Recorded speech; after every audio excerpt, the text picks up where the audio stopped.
Hi, and welcome to Take 5 from 12-Minute Tutor. This is where we answer a key industry question in 5 minutes or less. I'm Jay Minucci from Service Agility. The question I'm going to answer today: how should first contact resolution be measured?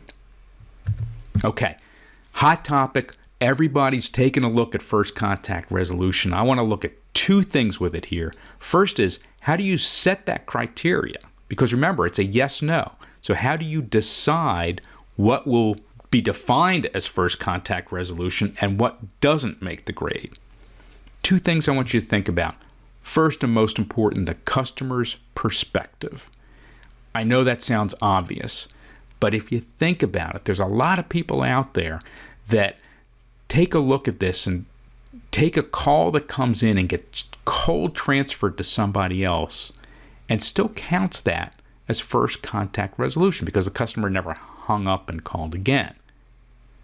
But the customer had to start all over again because it was a cold transfer with the second rep that they received.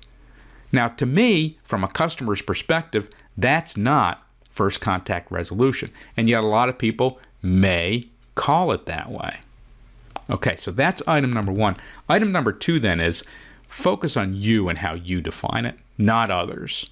Because as you saw with that example with a cold transfer, there's a lot of other real questionable type things that happen, and we all answer them differently as to whether or not it meets first contact resolution.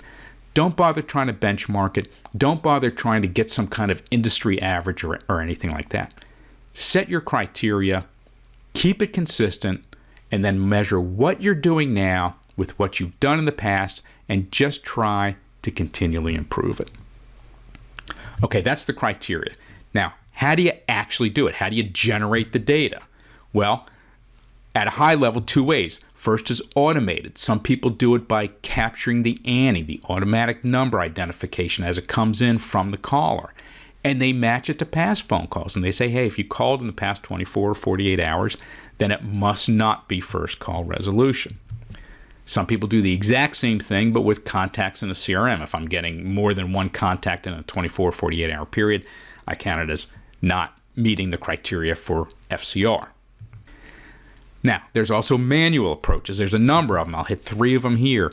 One is you can ask the reps to put in a status code when they close the case out in the CRM system. Close, pending, open, etc. And then use that data to generate a number. You can ask your customers. Pretty straightforward. Part of a customer survey. Was it or was it not resolved on the first contact? You can ask your quality analysts when they're doing the monitoring.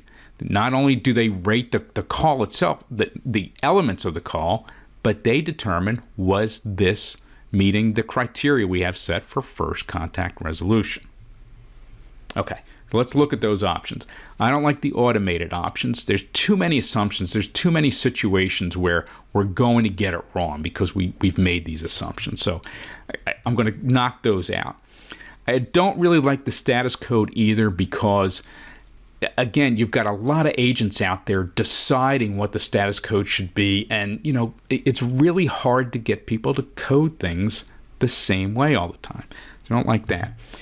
Customers, well, I actually like asking this question. I think it's worthwhile. I think it's a good barometer.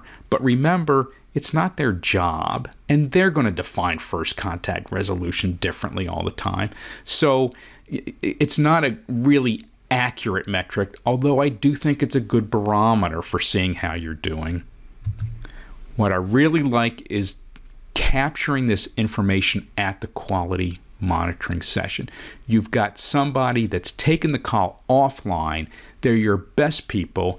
It's a small group of people. You can get them to follow the procedures and track it on a regular, consistent basis. So I know that's not the most common way to measure first contact resolution, but my take on it is that's my favorite way.